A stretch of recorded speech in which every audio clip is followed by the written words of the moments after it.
what I'm hoping is that together we will be exploring stress in the context of fertility and assisted reproduction. And the aspects that we'll be looking at will be the stress experienced by current and prospective fertility patients, the stress experienced by practitioners and professionals working in the fertility sector. We'll be thinking about what can and should be done to avoid stress-related problems or to address them, and how we can support people.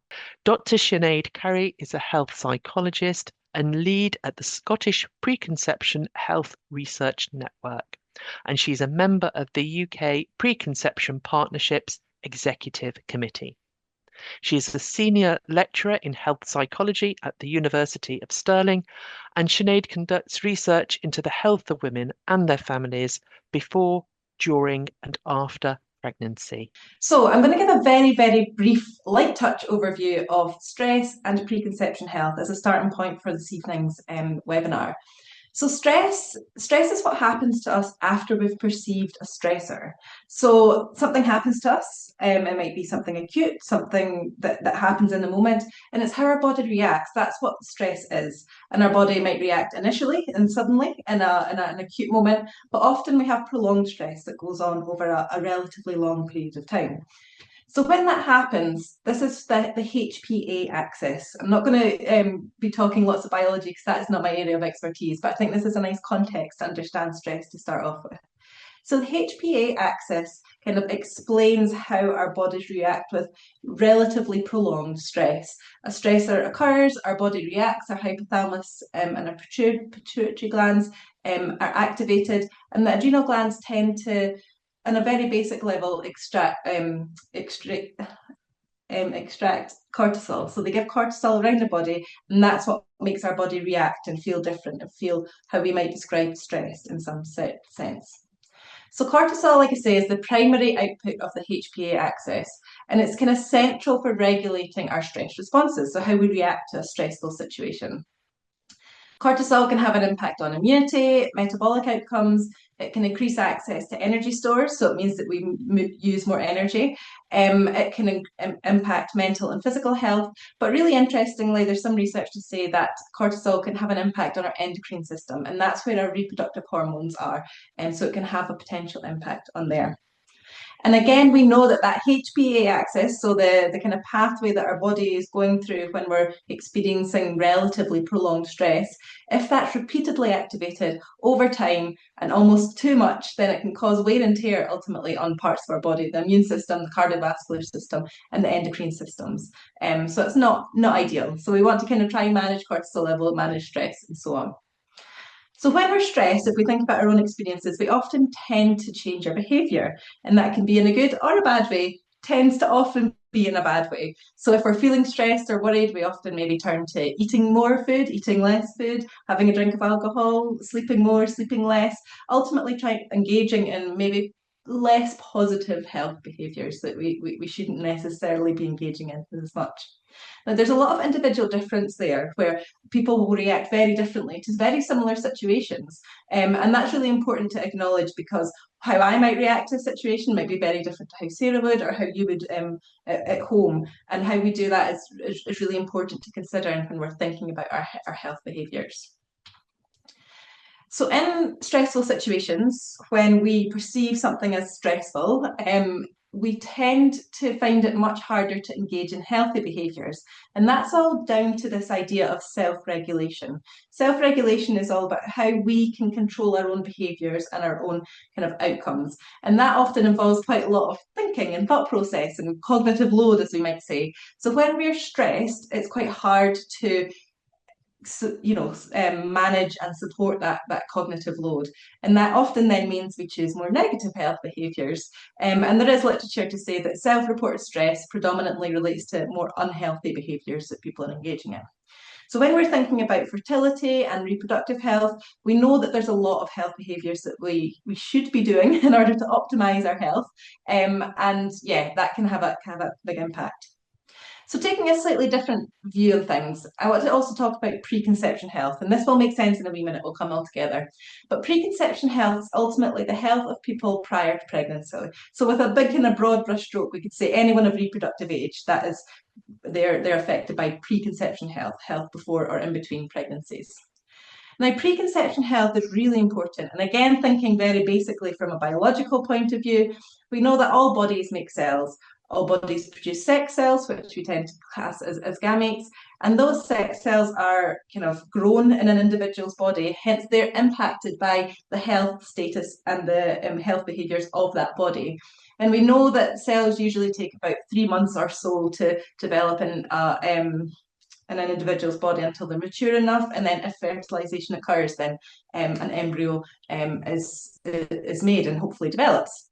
So again, this really emphasizes the point of preconception health. We need to try and help people be as healthy as possible, as least stressed as possible, in order to optimize the kind of cell growth and hopefully improve things in terms of improve fertility outcomes, pregnancy outcomes, and ultimately setting the blueprint for the next generation of children to come. So, what are the preconception health behaviours? It's kind of the usual suspects. You might not be surprised to see a lot of these behaviours up here. There's things like having a healthy diet. We know that, again, malnutrition is associated with fetal growth restrictions and so on. We know that smoking, for example, is not a good health behaviour, and we should be avoiding that as much as possible. We know there's certain teratogenic drugs that people who may become pregnant shouldn't necessarily be on because they can cause birth defects and so on. And again, we know alcohol is a teratogen. We know that physical activity can be beneficial in terms of pregnancy outcomes and so on. And we also know that exposure to air pollution is associated with some negative outcomes. So we can kind of think about that. And of course, folic acid, which I often argue is the only exclusive preconception health behaviour, that women should be taking specific supplements of folic acid before pregnancy. So that's a lot of health behaviours. That's a lot of things that people are saying. We should be doing this, we should be doing that. And it can be really hard to do that, especially if we're in stressful situations, whether that be through our life events or anything else that's happening, fertility issues, for example. It's really hard to then engage in those health behaviours. And it can often be a vicious cycle then, because we're thinking, oh, I'm not doing all these health behaviours. There's going to be all these negative outcomes and so on. So I suppose what I'm saying is that we need to think about acknowledging how we feel about certain situations. We can often perceive situations as very stressful. That's individually different between different people. But sometimes we can try and manage our behaviours in order to mitigate that stress as much as possible. You know, being aware that sometimes it's not always easy to do what we say we want to try and do. So for me, it's about acknowledging stress, acknowledging that it's a personal thing, that how you experience stress can be very different to others, but actually being able to do things to try and reduce that. As Sarah mentioned at the very start in the introduction, things like going for a walk with a friend might be really beneficial for you. And actually there, you're able to kind of use health behaviours to your advantage. So you might be able to use certain health behaviours to help you manage your feelings of stress or anything like that, and also then kind of ticking that box and trying to improve your health and well-being as a consequence. And of course, there's a lot of psychological interventions that you can engage in, and I'd really encourage you to think about them if it is something that's affecting you. As a psychologist, of course, I'm a big believer in a lot of psychological interventions such as cognitive behavioural group approaches. Other things like psychoeducation support and mindfulness programs can be really good at just managing those stressful feelings and so on. So in summary, perceived stress can have an impact, physiological impacts on the body. It can impact our health behaviours and our wants to do health behaviours, and it can impact our well-being. Preconception health and behaviours are really important for the short and long term, and actually marrying these two could be beneficial, where we can actually use health behaviours potentially to try and manage or mitigate stress and things that we're experiencing. And again, stress should be addressed and acknowledged, not dismissed. It's something that we can all experience, and it's a very personal thing.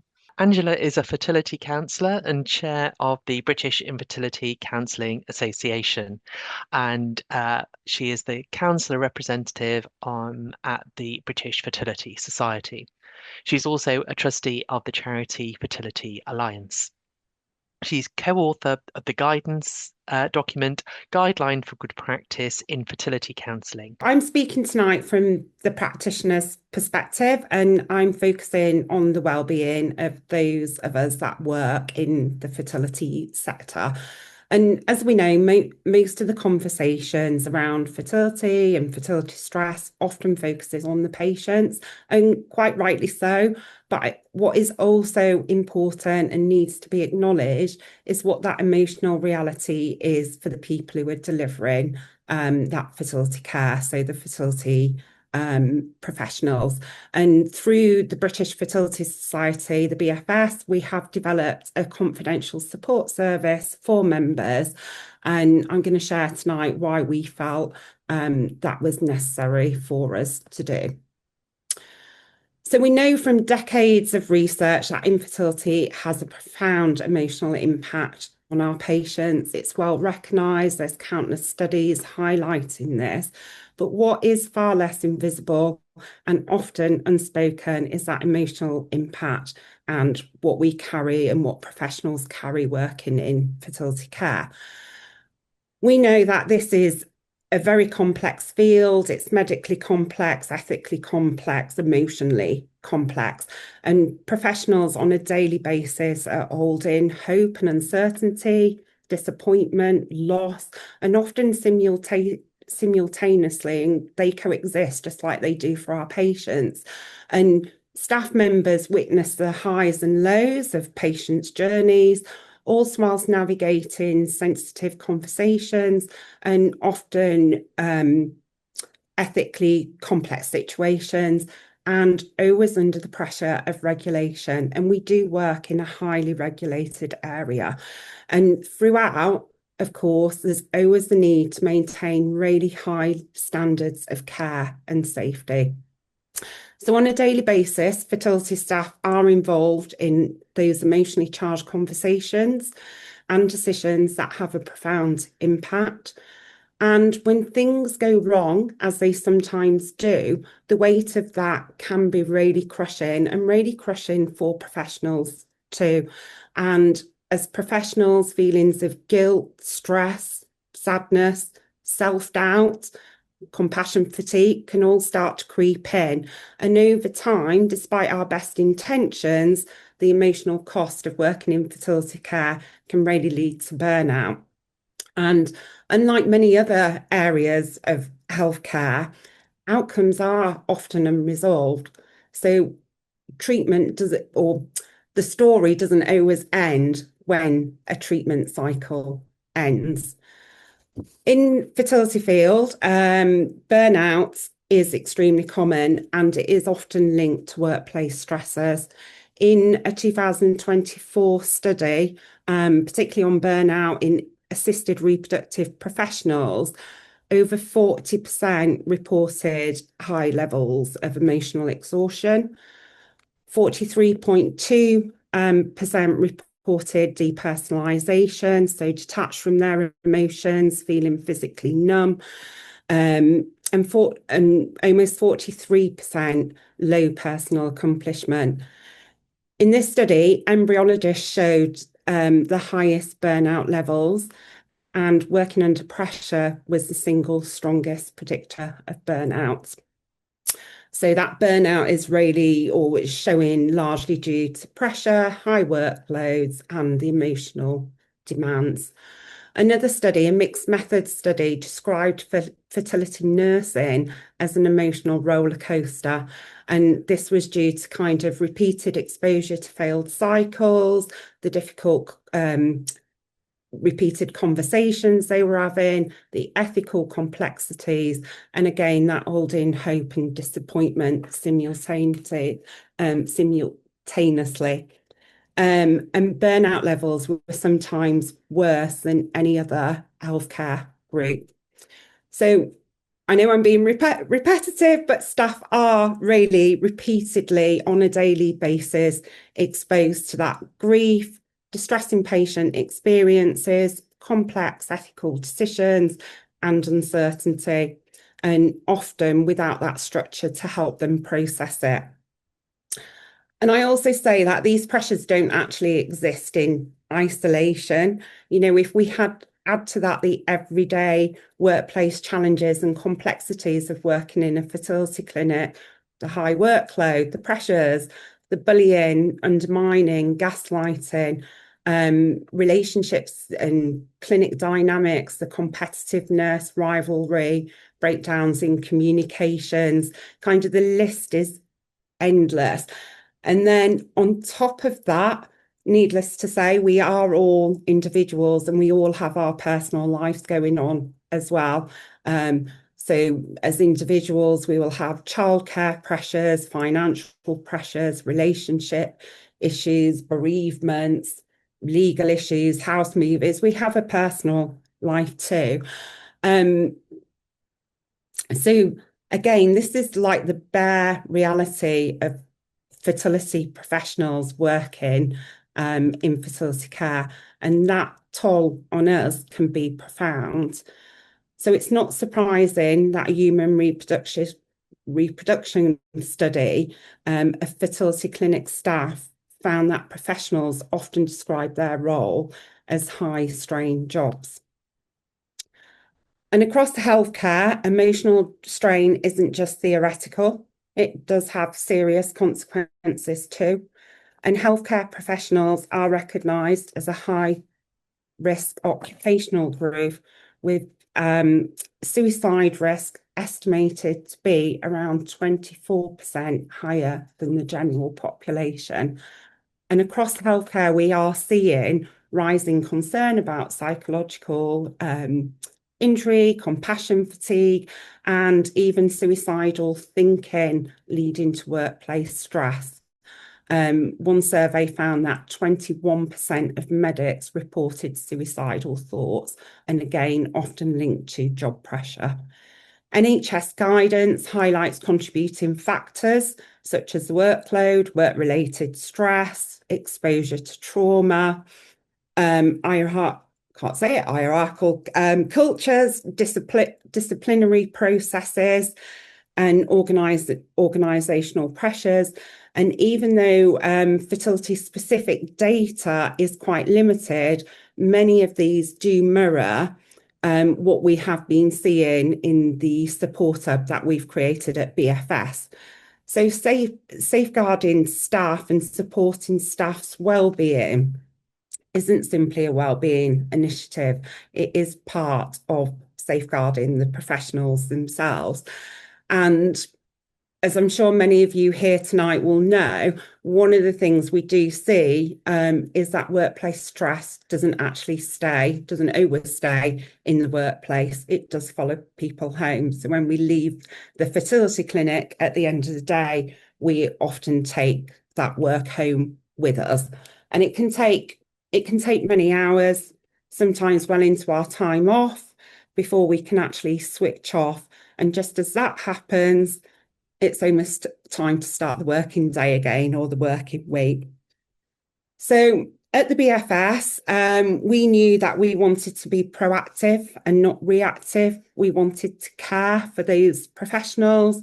And when we created the support hub, we weren't entirely sure what issues we thought people would bring. We had an idea of some of the things I've been speaking about, but actually the key themes that people have brought to date to the support hub have actually been clinical incidences and non-compliances, including HFEA reportable events, which of course don't only carry emotional distress, but also that reputational risk as well.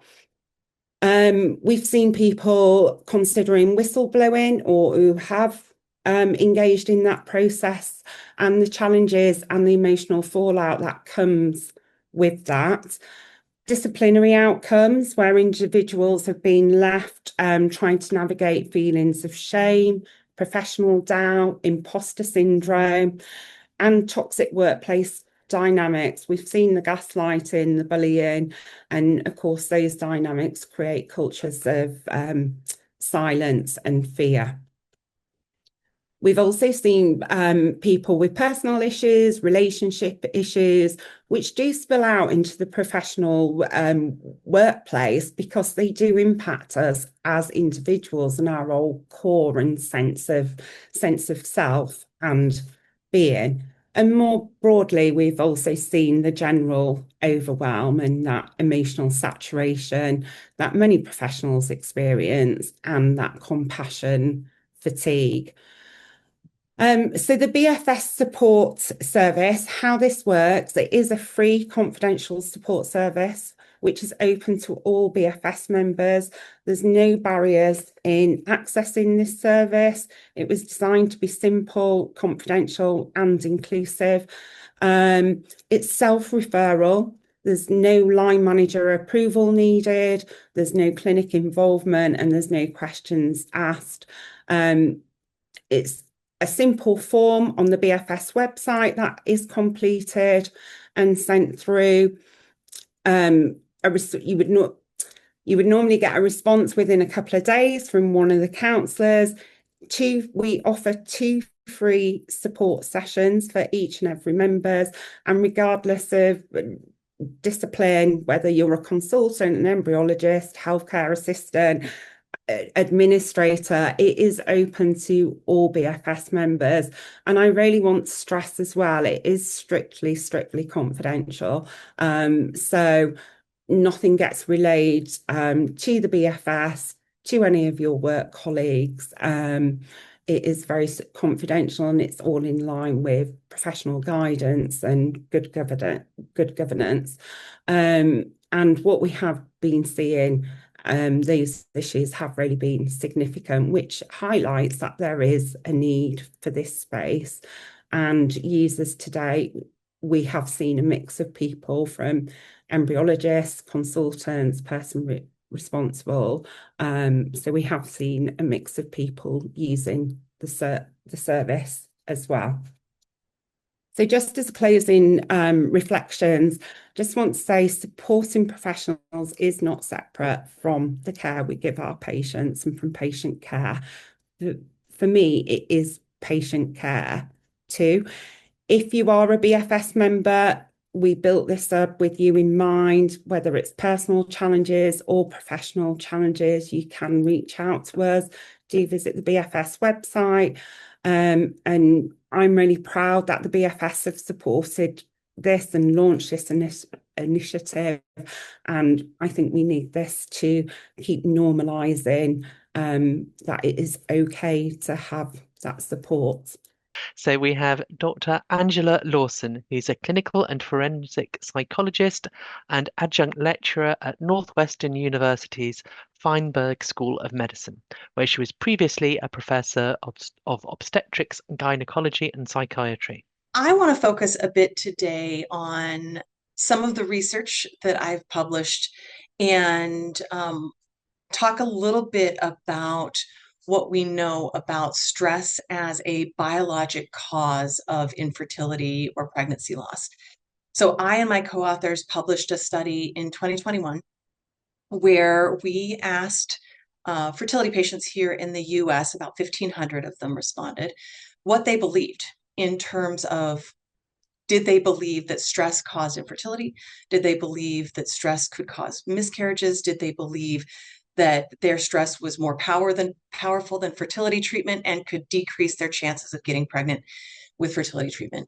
And we conducted the study in part because we were concerned that many women in this particular study, but many people still believed something that's actually not supported by the research. And that is the belief that stress plays a role in our chances biologically of getting pregnant or staying pregnant. And unfortunately, what we found in that study is that about 1/3 of the study respondents believed that stress could cause infertility or could cause a pregnancy loss. And nearly 70% of the women in that study believed that their stress was more powerful than fertility treatment and could impact their chances of getting pregnant in, say, IVF. And then we published another study a few years later, I believe that one was published in 2024, where we also saw that the majority of physicians in the US, including obstetrician and gynecologists, also believe that stress could cause infertility. And that's concerning for a variety of reasons. One being that the research actually does not support those beliefs. It's in essence an old wives' tale that stress causes infertility or pregnancy loss. But it's important because of how damaging that belief can be to people going through fertility treatment.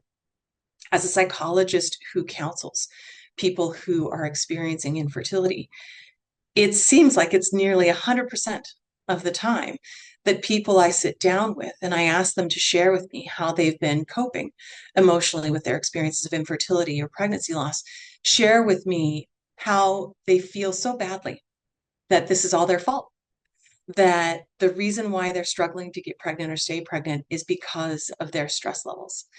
And it is hard enough emotionally to experience infertility and pregnancy loss, but to blame yourself for your infertility, of course, has the ability to make that even worse. When we look at what we actually know about stress as a biologic cause of infertility, what we know first and foremost, and has been talked a bit about today, is how emotionally distressing infertility and pregnancy loss are. We know that that distress begins before patients even walk through a fertility clinic's doors, because many people have been trying for quite some time unsuccessfully to grow their families. And we know through research that that distress gets worse after failed treatment cycles. And from some of my own research, we know that that stress can become just as severe as that of newly diagnosed cancer patients. It is emotionally difficult to be diagnosed with infertility or to experience a pregnancy loss. But part of why it's so difficult is because most of us have been lied to, I say, since we were teenagers. And we're told that it's so easy to get pregnant, and always so easy to get pregnant, that we have to work really, really hard to not get pregnant. And people only share the easy stories throughout our lives. Nobody's telling the stories of being drunk in the back of a pickup truck and not getting pregnant. We keep those stories to ourselves. So we grow up hearing it's easy, easy, easy. And then for at least 1 in 6 of us, when we're ready to grow our families, it's not easy. And the whole world, in essence, has heard it's easy, and they don't understand why it's not easy for us. And the thing that we've come up with over the years is, well, fertility is easy and it's not easy for you. It must be that it's your fault. You must be doing something wrong. And if you just change the thing you're doing wrong, like your stress levels, then it's going to be easy for you to get pregnant. Except what we know from the research is that many, many people try to change their stress levels, and that doesn't change their chances of getting pregnant. And that leads to a great deal more anxiety and a lot of grief about what that individual's future is going to look like. And it just circles back around to more self-blame. I must not be relaxing enough. I must not be changing enough of the things that I need to change. And interestingly, we tend to only blame women for stress. Not that I want us to blame men, but historically, we've only placed this kind of blame on women and their difficulty getting pregnant. And there's a reason why, I suppose, people, well, there's probably many reasons why people have blamed women for their difficulty getting pregnant over the years. But a lot of this comes from the biological plausibility, as Dr. Currie talked about, this kind of battle between the sympathetic and the parasympathetic nervous systems. That in essence, when we experience stress, there's this cascading response in the brain and a release of stress hormones. And people have historically believed that this release of stress hormones shuts down our ability to get pregnant. Except there's no research that shows this. And in fact, the body is constantly trying to maintain a state of balance, homeostasis, right? That no species that I'm aware of has ever died off because of stress. And in fact, if stress had the ability to affect the survival of the human species, we would have died generations ago, and we certainly would not be having this webinar. But people historically have believed, because of this theoretical concept, that the battle between the fight and flight system somehow shuts down or really severely impairs our ability to get pregnant. And there's largely three areas of research that people have focused on to try and make the connection between the two. One of those has to do with, okay, let's look at people who are depressed or anxious and see what their chances are of getting pregnant. Now, all of this research is correlational. We can't conduct randomized controlled trials in this area of research. That would be extraordinarily unethical. And so this research really can't answer the question as to whether or not stress, depression, anxiety has any kind of role in chances of getting pregnant. But a lot of people who want to believe or do believe that stress or depression or anxiety causes infertility, these are the kind of studies that they point to. I call that cherry picking. It's sort of finding a study that supports what you want and saying, see, this proves that stress or depression or anxiety causes infertility, when in fact, none of these non-randomly controlled trials can actually show any of that. There's quite a few reviews that combine all of these studies together to try and show whether or not depression or anxiety or stress causes infertility, except we're just rolling a whole bunch of studies that couldn't answer the question in the first place into one bigger study. And we've got so many of these reviews that say different things then. Some of them say, yes, stress or depression, anxiety affects chances. Some of them say they don't. And the reason why we're not getting a consistent answer is because while these studies, I conduct some of these kinds of studies, are important, they can't answer the question because of serious problems with study design. And one of those problems has to do with the fact that none of these studies have actually taken out women with PCOS or endometriosis from these analyses. And why is that important? That's because women with PCOS and endometriosis certainly can have difficulties with infertility, but PCOS and endometriosis also can independently cause anxiety and depression that has nothing to do with fertility. And also, people who know that they have a poor chance of getting pregnant are probably going to be a little depressed and a little anxious. And they're also going to have low chances of getting pregnant. But their low chances of getting pregnant were never about their stress or depression. It was that they, from the start, had been given a poor prognosis. So these early studies looking at correlations between stress, depression, and anxiety really aren't helpful. And we really shouldn't be using them to say whether or not stress or depression or anxiety has anything to do with fertility. The next area of research that people talk about are stress hormones. So cortisol was one that Dr. Currie talked about. Alpha amylase is another one that people talk about. There's been really inconsistent research. Some studies show that stress hormones correlate, again, they're not randomized control trials, correlate with pregnancy chances and some don't. There was a really big study that was published in 2016. Very poorly designed study, and we don't have time to go into that. But ultimately, the study authors say that what the results said was that the folks who had the highest levels of alpha amylase, which is one of these stress hormones, it took them a couple months longer to get pregnant. But the biggest takeaway from that study is it actually didn't matter what stress levels based on salivary alpha amylase. It didn't matter what your stress levels were, because ultimately 90+% of people got pregnant within about a year plus time, which is exactly what we would expect with or without cortisol or salivary alpha amylase. About 90% of people who are engaging in appropriately timed, unprotected heterosexual intercourse will get pregnant within a year, regardless of what their stress levels were. So that study and all the studies on stress hormones also can't answer the question. Similarly, I think what people don't talk about, and maybe people don't recognize, is that stress hormones independently fluctuate from stress. Perimenopause and menopause actually causes a change in stress hormones. And as we all know, the older we get, the harder it becomes to get pregnant. And so cortisol levels or alpha amylase levels changing and someone having a chance of getting pregnant or not likely has nothing to do with stress at all, and instead has to do with where that woman is at in her menstrual cycle or age-based factors. Similarly, research for men, and again, we don't want to blame men, we don't want to blame women either. Research here on stress hormones also extraordinarily inconsistent.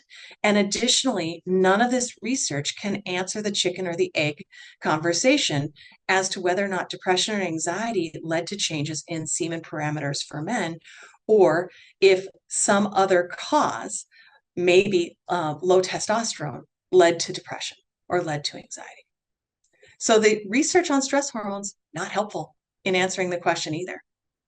The only area of research that we have where we might be able to get greater insight into whether or not stress plays a role in infertility from a biologic perspective is looking at relaxing and someone's chances of getting pregnant. Because here we can conduct randomized controlled trials. And so there have been a number of randomized controlled trials specifically looking at going to therapy and whether or not going to therapy reduces your stress in a way that helps you get pregnant. And sometimes people will point to these studies and say, well, this randomized control study said this, except we've got another problem. So a Cochrane review, it's a review that looks at all the various randomized control trials that have been conducted on a particular topic and really digs into those studies. A Cochrane review in 26 that looked at all available 39 randomized control trials on psychological intervention and chances of getting pregnant basically said, hey, all of these randomized controlled trials, which are really hard to do and take a lot of time and energy and effort and money, but every single one of them are so biased as to be unreliable. We shouldn't be using these randomized controlled trials to infer or imply anything as to whether or not relaxing is going to get you pregnant. And subsequent randomized controlled trials have all shown no chance of increased pregnancy based on relaxing, or otherwise have again been seriously flawed. So relaxing via therapy has not been shown to get someone pregnant or increase their chances. And if it did, every mental health professional would be rich, right? Everybody would be flocking to us. Similarly, another Cochrane review on acupuncture and chances of pregnancy also showed no effect of acupuncture and chances of getting pregnant. We dig into other research, whether it's research on adoption and chances of getting pregnant, waiting for fertility treatment to start, stopping fertility treatment, yoga, whatever it might be. None of that research is rigorous. There is literally no rigorous or strong research that shows that stress has any kind of biologic role in pregnancy chances or pregnancy outcomes. But you might be saying to yourself, I've heard all these stories about my mother's cousins, sisters, whomever got drunk, went on vacation, adopted a baby, and had a baby. What about those stories? Okay, what about those stories? What those stories tell us is that those people who got pregnant were never sterile in the first place. For example, many people who adopt aren't told they have a 0% chance of getting pregnant. They're told that they have a low chance of getting pregnant. Also, adoption is a fairly stressful process, and new parenthood is fairly stressful. Why in the world would adoption somehow decrease someone's stress levels? Besides the point. But what I find interesting is that we're not sharing the stories of people relaxing and not getting pregnant. We're only sharing stories we want to hear. And that's because we want to hear them. We want to believe that we have the ability to prevent harm by helping people relax, except we're causing harm by telling people to relax. Because unexplained infertility, which is the group of patients who are often blamed the most for their stress, doesn't mean that stress is the cause of their fertility. It really means the cause of their infertility is simply undiagnosed. All causes of infertility used to be undiagnosed, and science and medicine have advanced, and we've gotten better at providing those answers. But I think the real reason why it's so hard for us to let go of the idea of stress as a cause, a biologic cause of infertility, pregnancy loss, is because we want to believe the lies we were told as teenagers. We want to believe that it's always easy to get pregnant.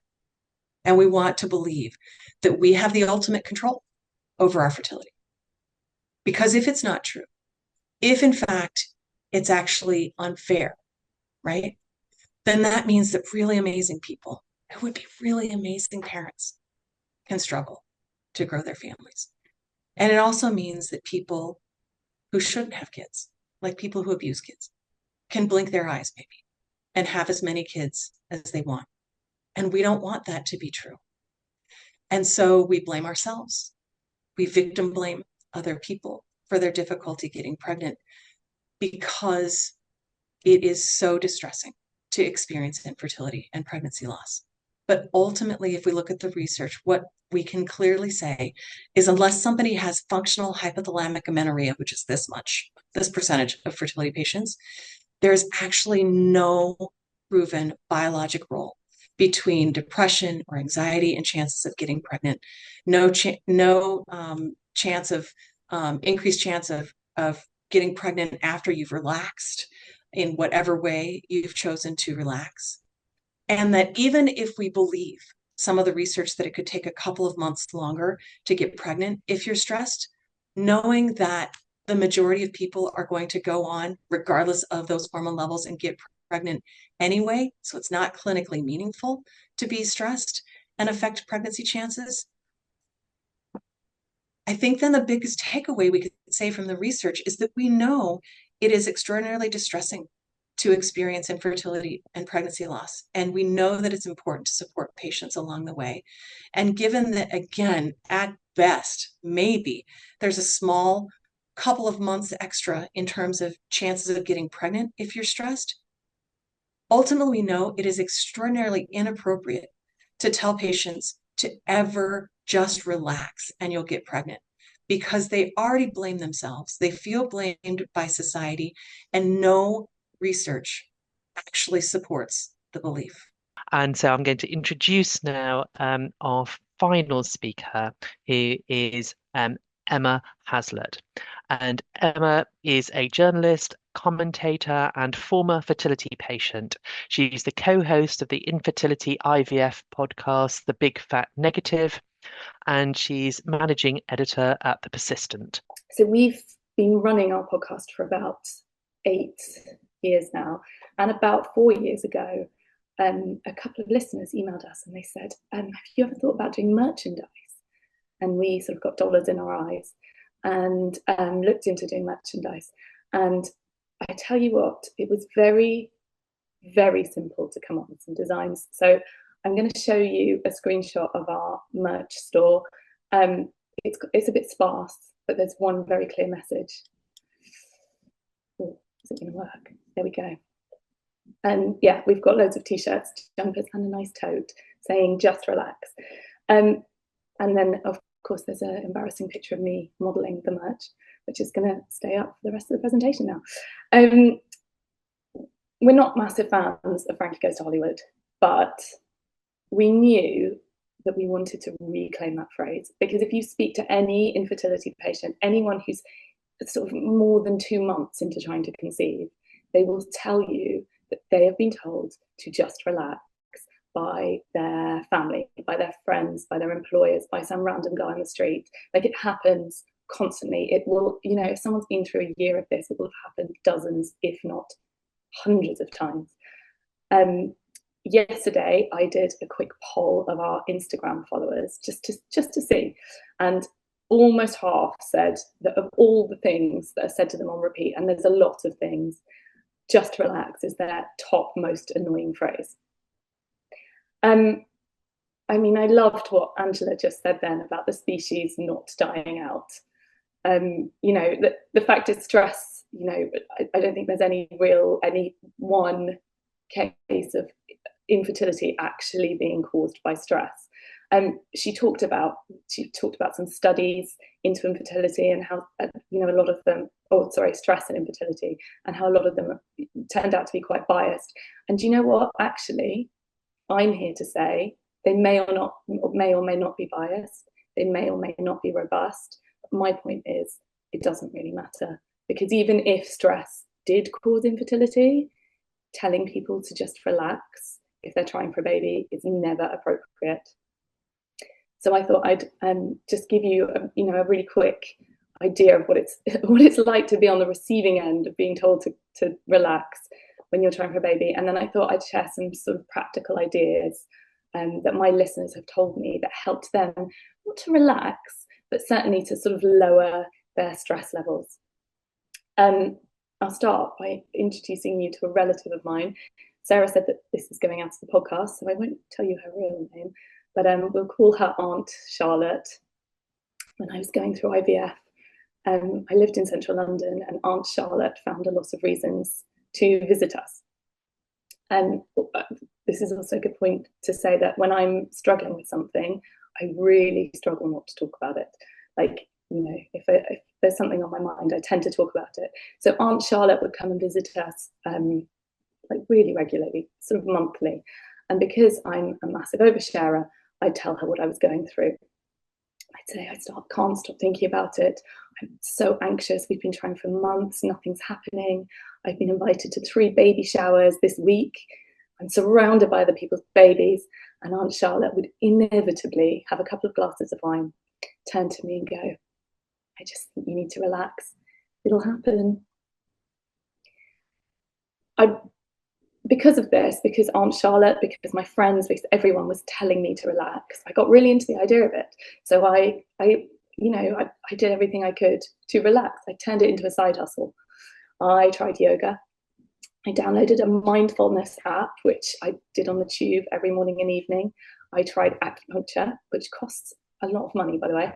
I cut down on my working hours, and if you've worked in the media, you'd know that no editor has ever been impressed by their journalists walking out at precisely 5 p.m.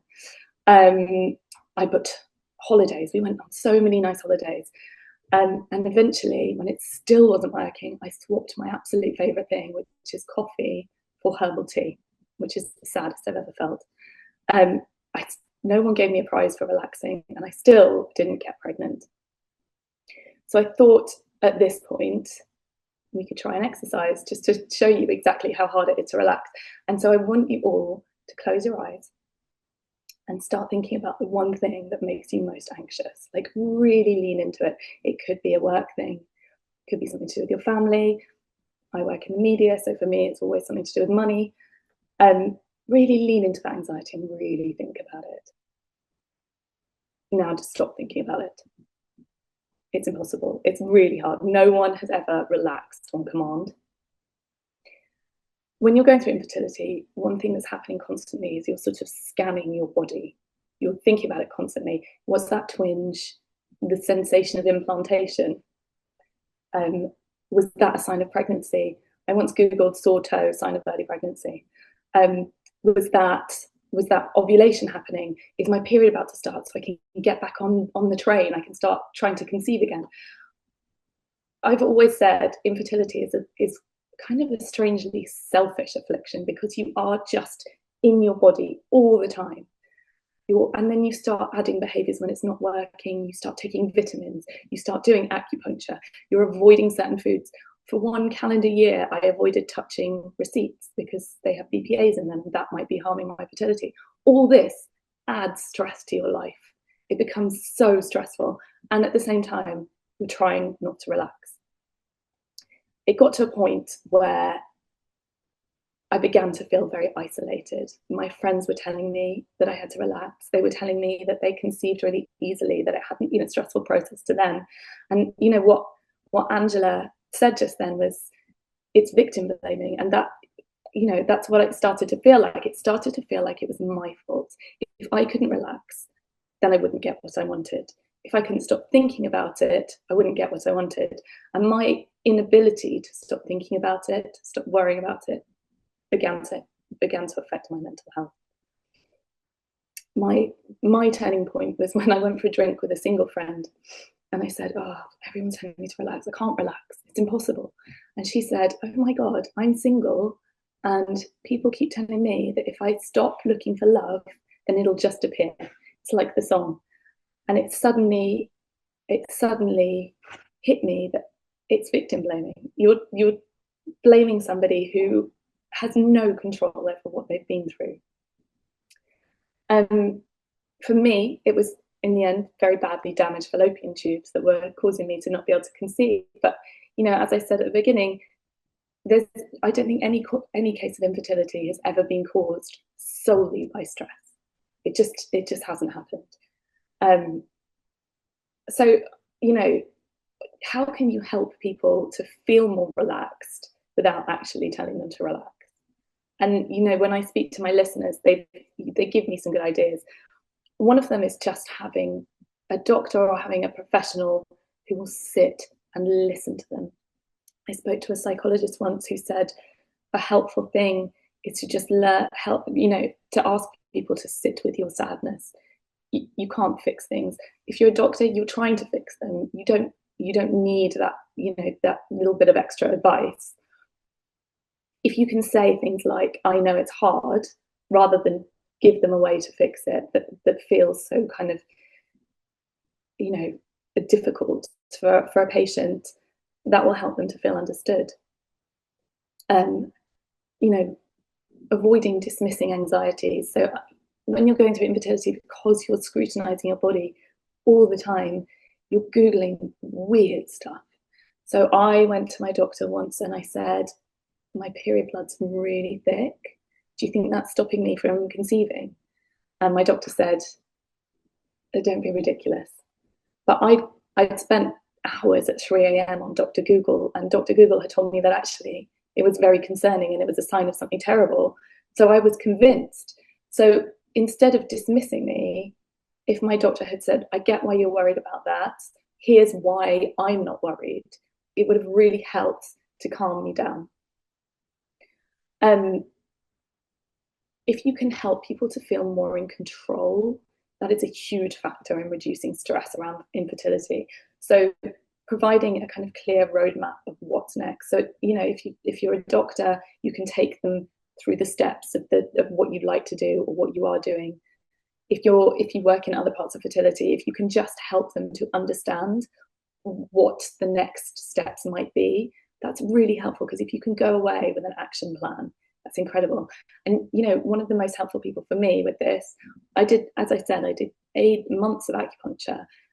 Did actually sticking needles in me help? I don't know. But the fact that my acupuncturist sat and taught me through the lingo, taught me through what I needed to know, helped me to understand what was being done to me. I mean, that was worth the money in itself. I always came out feeling better. And if you can't help them immediately, one thing that really helps is pointing people in the direction of services that might be able to help them relax. I'm not talking about aromatherapy or necessarily acupuncture. I'm talking about, obviously, counselling, but also just a way to get in touch and share worries. So I went through I've got 2 daughters through IVF. The first time I was using the NHS, of course, and it was quite a brutal way of doing it. I'd often spend an hour and a half on hold to the nurse's helpline if there was something wrong. The second time I did it, I had to go private. I got my consultant's email address. And if there was something wrong, I could email her. Obviously, I was an old hand by then, so I had a lot less to worry about, but it made everything just so much more straightforward and so much less stressful that I knew I could contact her when I needed to. So my conclusion is that even though stress doesn't necessarily help infertility, telling people to relax really doesn't help. So giving people actionable ways to reduce stress and feel more in control is a much better way of doing it. Is there evidence that the fertility sector is worse than any other areas of healthcare for burnout? Okay, that's a good question. At the moment, I'm not aware of kind of any evidence that it's worse for the fertility sector. And I think there are studies out there with other healthcare settings where I think burnout is even higher, like oncology or ICU emergency work. But I think, like the study I showed, that was particular for fertility professionals, and I think it's like a individual, it's a different set of circumstances, like I was saying at the beginning, it's ethically complex, it's a regulated field, those conversations, so the kind of burnout levels are, so I think it's a distinctive set of burnout compared to others, but I don't think there's any studies that I'm aware of. And I think, when for people who may not be aware, that level of regulation when people have, say, they've got an HFEA inspection coming up, for them, for people in the UK, it's like an Ofsted inspection, that in a school, it fills the people with absolute dread and stress, doesn't it? Yeah, there's lots going on when HFEA inspections are coming up. So yeah. Okay. So the next question I think is for everyone really, which is even if stress is not a factor in infertility, what can be done to remove stress from the process just because stress is unpleasant? So I don't know who wants to have a go of that first. Perhaps Emma, the patient voice there. Hello. Um, for me, it was always about helping. I mean, as I said, helping me to feel in control. So, I can appreciate that if you work in this field, having a patient emailing you every 5 minutes saying, "Oh, I'm spotting, what do I do?" is not that helpful. But if you can find a way to make it easy for patients to communicate with you and get back to them, it really does ease the stress, because honestly, when you are inside your body and just noticing all these weird things happening, having a calm voice of authority who can say, "You don't need to worry about that. You do need to worry about that. Oh, let's do a scan. Let's bring you in." It's just unbelievably helpful. The stress for me was the not knowing. So if you can find a way to help patients understand what's going on, it just eliminates so much. Does anyone else want to come in? Angela, Lawson, and then Sinead. I will say, one of the things that can help is telling people they don't have to worry about their worry, right? That when you share with someone what the actual research shows, the relief that you see in someone's face and their ability to stop blaming themselves, allowing for greater resources for them to engage in other coping strategies because they don't have to be so focused on the worry. And I also think something that can be helpful is, there's so much well-meaning unsolicited advice that you get from family and friends. And I understand that they're trying to generally be helpful, but I talk about setting boundaries with family and friends about not offering unsolicited advice and only giving advice if you actually ask for it, and instead saying to these well-meaning family and friends that you've got experts on your side. You've got your medical team who knows the latest and greatest research, and if there's something that you need to be doing, they're going to make sure that you know about it. But getting them to stop bugging you and bringing it up all the time is something that can be helpful as well. Sinead?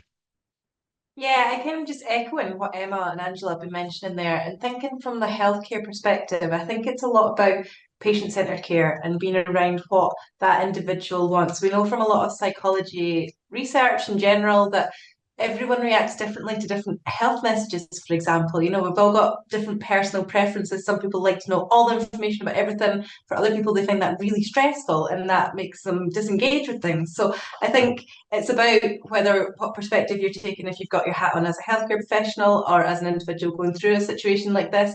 It's about thinking, what does that person need and what makes it useful for them, and listening to them. And I think that talks very much to Emma's point as well about control and linking into that idea of personal preference, control, and kind of taking ownership of what you can and making sure that as a healthcare professional, for example, you're supporting someone in the way that they would approach it. And Angela, Pericleous-Smith, do you want to come in on this one or not?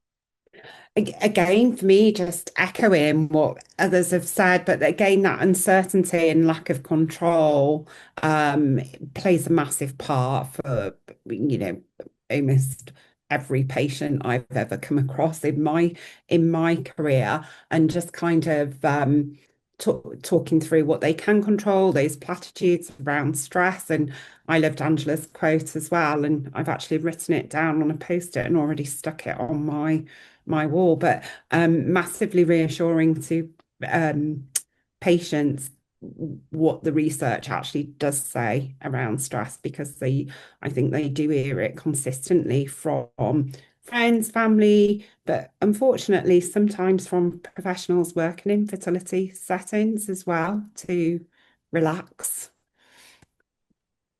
Yes. Okay, so the next question, although she said it's more of an observation, but we might want to discuss it, I think. So is from Angela Park, who says, not really a question, more of an observation. So many patients spend a lot of money on things like acupuncture and reflexology in the hope this aids stress levels, etc. We do generally appreciate the value of general mind and body work, such as breath work and yoga. So I wonder what the panel thinks about that. As a counsellor working in the fertility sector, I'm always keen to hear how a patient applies their self-care and attends to their stress. So I suppose I don't know who wants to comment on that first. Perhaps we'll go to Angela Lawson first. So I do think that acupuncture, yoga, breath work, all of those sorts of activities and healthcare experiences can be beneficial for people who are going through fertility treatment, but in a different way in terms of not playing a role in chance of success of pregnancy, but in self-care. And self-care is one of the things that we do have a degree of control over. And so if someone finds acupuncture to be relaxing and to bring them a sense of peace that they can cope with the remainder of the day and it's not causing undue stress because of the cost of it, or yoga or whatever it might be, I encourage people to do what makes them happy, not because you think it's going to affect the outcome of IVF, but because it has the ability to help you cope with the stressors of IVF.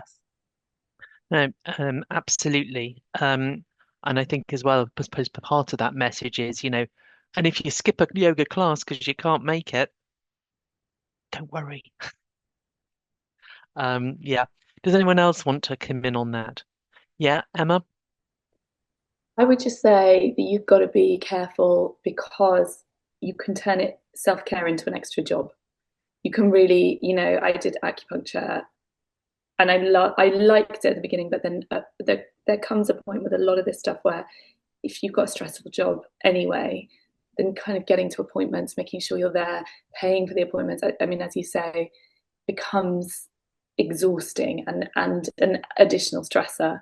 And I don't know, like I definitely wouldn't have got needles stuck into me if I didn't think it was going to affect the outcome of my IVF. So I think it's just, do people want to do this? I mean, I am crap at yoga, like hilariously crap at yoga, and having to endure the humiliation of falling over in a class full of very thin women was like hard work and probably made me more stressed. So it's always that kind of, you're walking a real line there. Sometimes I just wanted to blob on the sofa and I wouldn't let myself because, you're trying to be a good mum before you're a mum, and so you feel you have to make sacrifices. And I don't know if IVF or infertility is the right time to be making huge sacrifices like that. Yeah.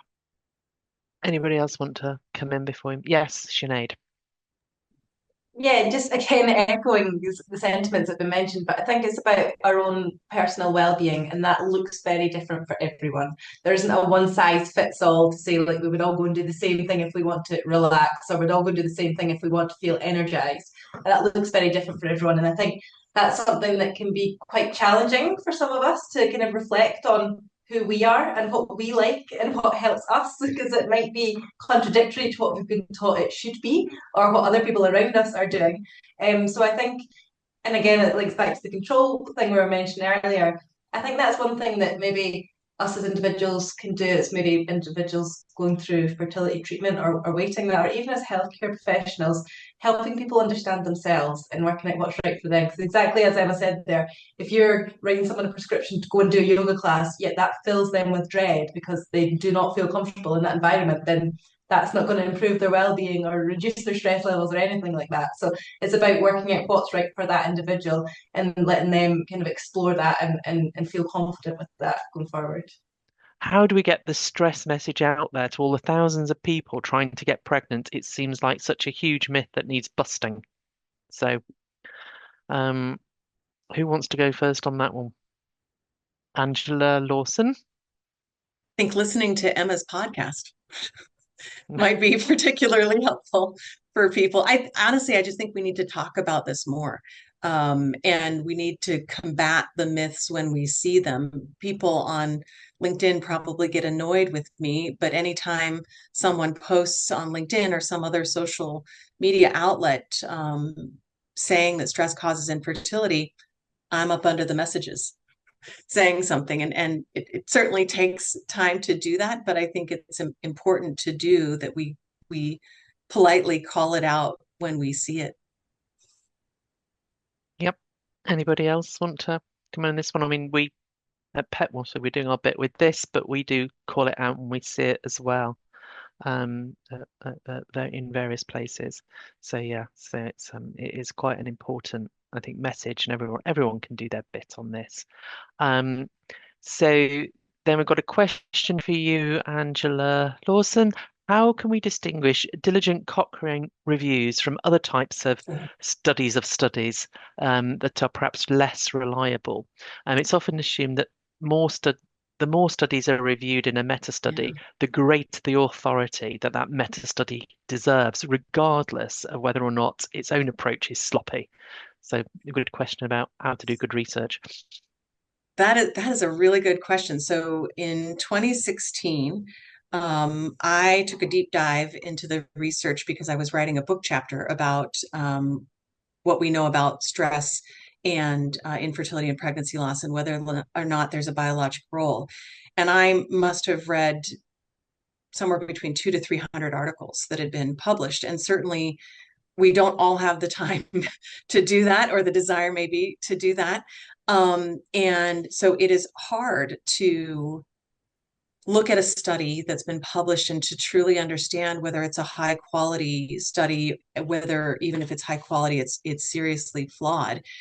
And what I will ultimately say is any study that is not a randomized controlled trial is going to have a variety of problems associated with the results of the study, and the study being able to say anything it actually can't in a correlational study about a biologic role between stress and fertility. And so these reviews, the meta-analyses that you're looking at, generally do not include only randomized controlled trials. And in fact, there's only one meta-analysis that I'm aware of that is actually looking at relaxing and pregnancy chances, that only includes randomized controlled trials. And unfortunately, that meta-analysis included all of the 39 randomized controlled trials in the Cochrane review that had been found to be biased and unreliable. And we really shouldn't be including those in a meta-analysis.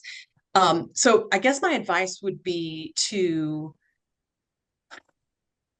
if you see a study and you're not sure whether it's rigorous or not, thinking about who in your community you could talk to try and better understand whether it's rigorous or not, whether it's talking to your healthcare professional or your healthcare professional colleagues, whether it's checking to see if there's been a Cochrane review on the particular topic.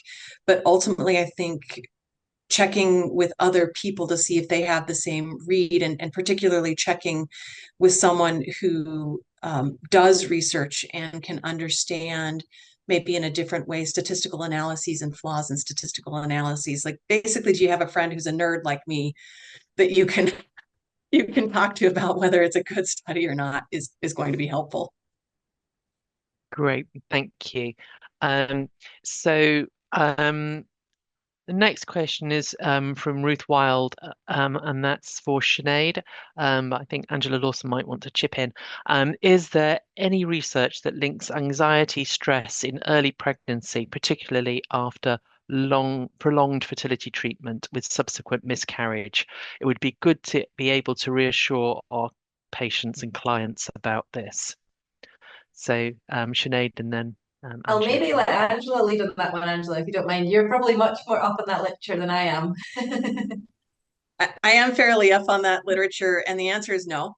Again, if it was that easy for our species to be killed off simply by being stressed in early stage pregnancy, we'd be in serious trouble, because what woman is not stressed in early stage pregnancy, right? Everybody's worried about getting out of the full first trimester and not having a pregnancy loss, and particularly women that have been through fertility treatment.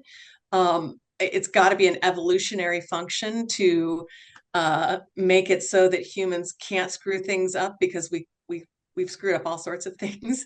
That there's actually not any research that shows that being stressed in early pregnancy can cause a miscarriage. That this, again, the species would be dead. Great. So then the next one, I think I might go to Emma first for this one. A lot of fertility clinics, indeed all sorts of organizations, now communicate with people via AI chatbots. I don't know about anyone else, but I find it stressful not knowing whether the person I'm talking to is a human. Emma, I don't know whether when you were going through your treatment, whether chatbots were a thing, whether they've come on since then. But how would you, sort of casting your mind back, have felt if you were sort of perhaps on the phone to a nurse about your spotting, trying to type into a chatbot? So we always had a saying on the podcast, which dates us actually, which is Dr. Google does not have a medical qualification.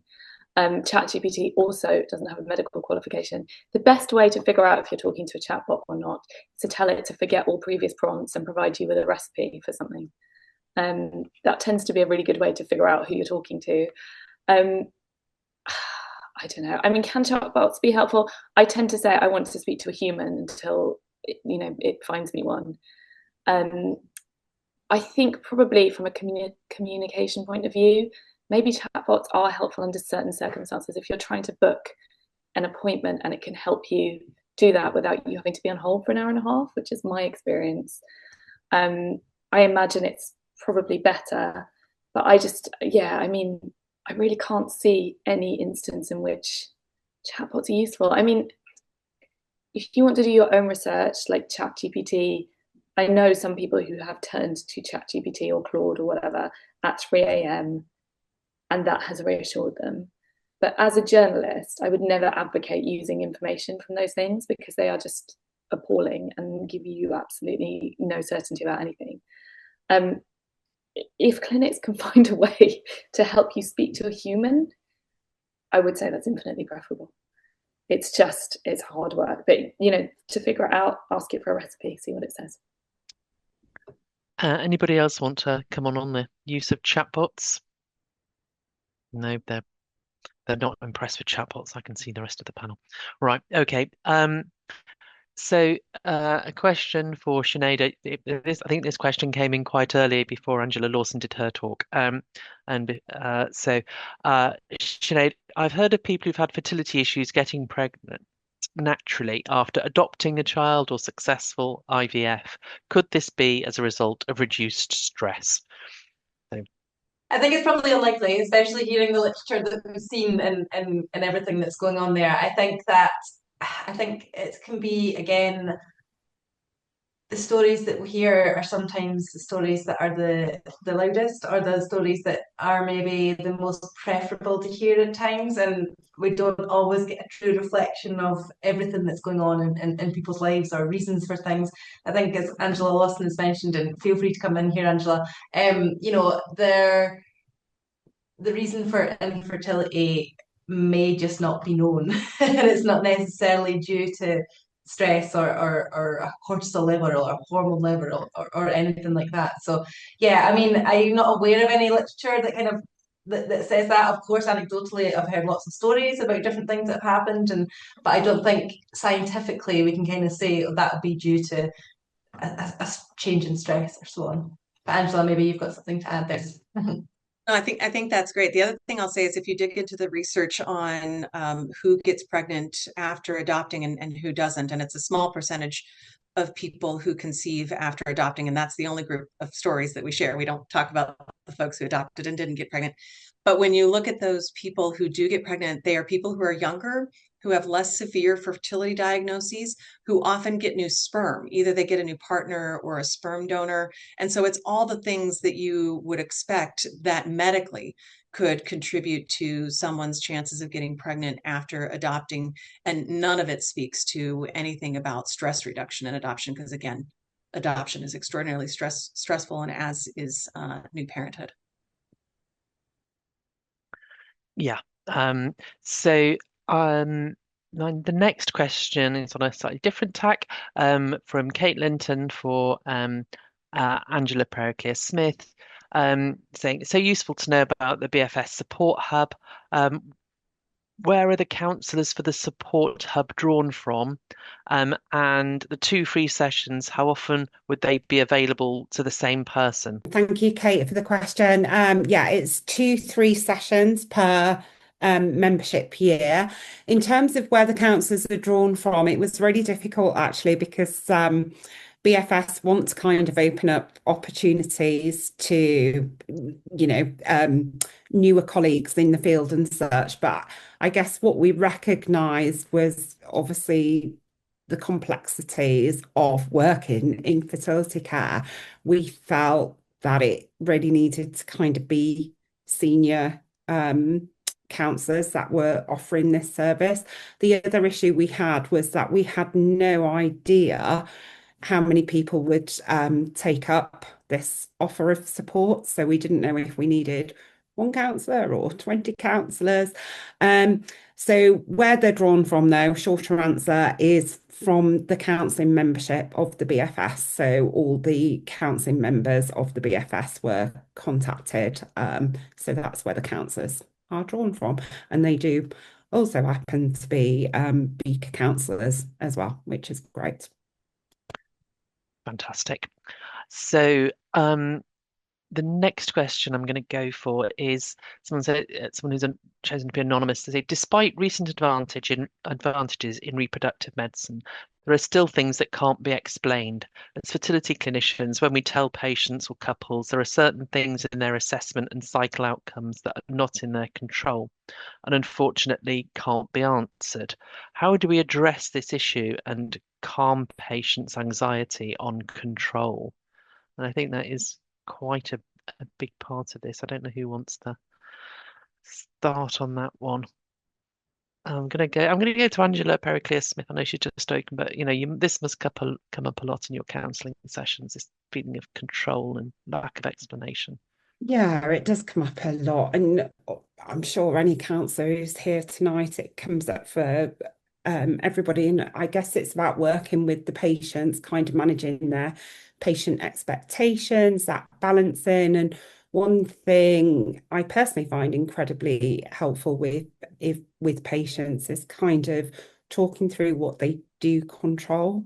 Because of a lot of, obviously there's a lot of uncertainty, a lot of that lack of control, but patients are controlling things, but potentially have become habitual. So, for example, like taking their folic acid or whatever. And sometimes that is really helpful, that reframing for patients of what they are controlling on a daily basis, to kind of work through. But that kind of uncertainty of what's going to happen in the cycle, why nobody can tell them exactly why ABC happened is really difficult, but having that space to talk about it as well and try and process that can be incredibly useful for people. Yeah. I'm seeing nods. Does anyone want to add anything extra, or shall we move on? Yep. Okay. So some congratulations for Angela Lawson for an outstanding presentation. I was applauding you in my sitting room, this person said. It's a shame they've chosen to be anonymous. It would be nice to know, wouldn't it? I have a conversation with every patient who brings up stress on exactly this. I'll be strongly encouraging everyone in our clinic to watch this, as I know that misinformation is still being given. Thank you in block caps. So we like that. Thank you. Thank you. Then there's one from Amrita Sastry who says, I've heard people try to compare infertility to other types of stress they have experienced or other illnesses. Understandably, this is not well received. I think they're trying to show understanding, but are there perhaps better ways? So I don't know. When people are trying to be helpful, Perhaps I'll go to Emma first. What do you think about that when did people do that with you? Yes, oh yeah, I mean, I remember one person being like, I had to try for 3 months, and so I totally get what you were going through. I think one thing I guess you have to remember, and maybe it's worth reminding people, is a lot of these people are coming from a place of love. When comments like that happen, they're coming from a place of kindness. They're trying to make you feel better. And the problem is that you're so much further along the road. If you had started trying to conceive and somebody had automatically, like straight away, said just relax, you'd be like, oh, that's actually really helpful.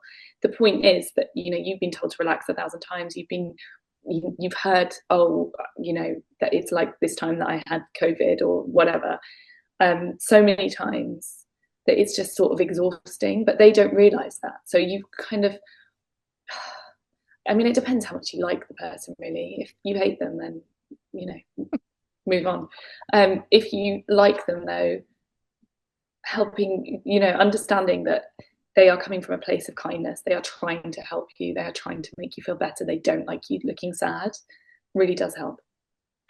And of course, it means you have to be the bigger person, which sometimes you don't feel like the bigger person. So, yeah. Indeed not.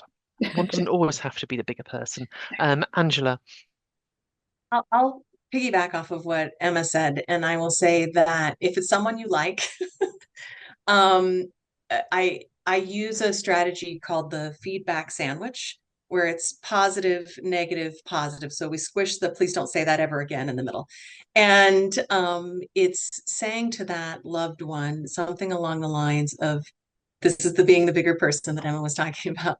Thank you so much for your support. I know you love me and you want this to work for me, and I want it to work as well. And one of the things that I've learned along the way is how difficult it can be to hear about other people's experiences of stress, whether they were infertility related or not.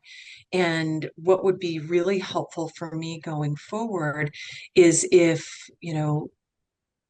and whatever is going to work for you, I'm going to give one example. If we didn't talk about fertility unless I brought it up, and if you wouldn't mind not sharing stories of what your experiences were like, because everyone's experiences are so different, so different. And I know you don't want me to be sad. I am sad. And what would really help me is to have you sit with me in my pain, to tell me that no matter what, you're going to be there for me, whatever it might be. And then finishing up with, thank you so much. I love you so much. And I love how much you care about me. And so we sort of squished in the middle concretely, please don't say that again, in a nice way, so that hopefully they don't do it again. That's really good advice. I'm gonna use that in other situations, I think, and not the fertility situation. But yeah, I think that's quite a very nice way of doing it. So. And actually, I've got a question for you now, Angela, about the humanity issue. So, you said that if stress caused infertility, then humanity would have died out, and it hasn't. However, many countries, and it's predicted that the world as a whole, are heading towards a depopulation crisis. Is it mad to imagine that there's a connection with stress? How do we distinguish the fecundity aspect of population decline from the fertility aspect of population decline? That's quite a nice question. I think it's a great question. Actually, what we know is that what appears to be the cause of the decreases in populations is that women are choosing to have less children. And many societies are stressed about that and engaging in various forms of encouragement for women to have children and to have multiple children. It does not seem to be, although it's not odd to think maybe it's related, but it from the research it appears that there are additional burdens and stressors that get added to people's lives, women's lives in particular, when they do have children.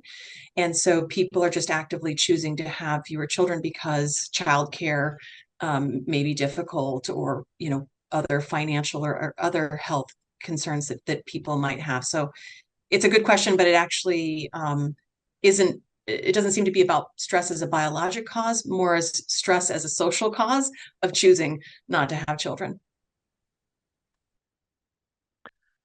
Great. So as we're getting towards the end now, there are lots of comments, not so much of a question. I'm going to try and tease out of them. So people, someone said, could all the panelists work together to create a public health campaign about stress not being something to worry about? It could save healthcare professionals a lot of time. So there's a challenge for us all. So yeah. I think we're all up for that. No one said that they're all smiling. I'm going to take it from there. And then someone said, I loved the comment about self-care becoming another job or stress. What should those going through fertility treatment stop doing, other than being stressed? So are there any top tips of things you'd ditch? I'll perhaps go to Emma first. I think it was Angela who said, just stop being stressed about being stressed. It's impossible to do. But I think arming yourself with the knowledge, it's interesting, saying, can we create a public health campaign? I think my colleagues at the Daily Mail have an awful lot to answer for with this, because anytime you Google, I Googled stress and infertility and about 3 Mail articles came up straight away. So if we can stop stressing about stress, and actually that is something you can do. It's not that hard once you understand the science behind it. And that's really helpful. That's at least one thing off your list.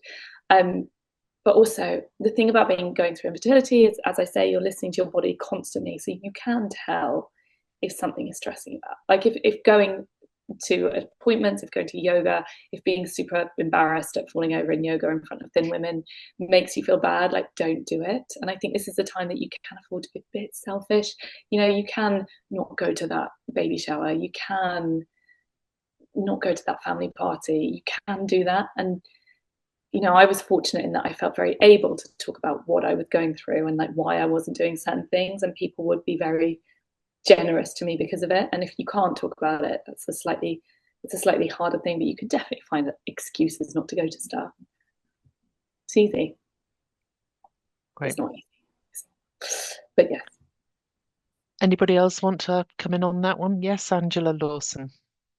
I agree with all of that. And I would say, if you could stop blaming yourself for your difficulty getting pregnant, as there's no rigorous research that shows that your stress is affecting that. Similarly, again, no research showing that pregnancy losses are caused by stress. I in fact say that women don't miscarry, embryos miscarry. But if we can stop blaming ourselves, then the extra emotional energy that we have available to us, we can use to determine what we think might actually be helpful for us along the way. Sinead? I also think it's, and along the lines of what's been mentioned there, it's this idea of do what's right for you, not what you expect you should be doing and what you feel society expects you to be doing. The kind of these social norms of, well, you're going through fertility treatment, you can't do this, you can't do that, you have to do this, you have to do this. The expectations, while some, okay, if they're clinically important, then maybe we need to engage with some of them. But a lot of the time, these will be kind of social expectations that are not, again, a one size fits all thing. And it's got to be about, okay, what makes you happy? What helps your well-being? And do that. Exactly what I was saying, that's the opportunity to be as selfish as you want, because that's why it's for your own benefit. And that's going to look very different at different times in your life and at different times through different situations. So I think it's a case of not necessarily adhering to social norms or being influenced by others because you feel like you should, and thinking about what you need and what will help you.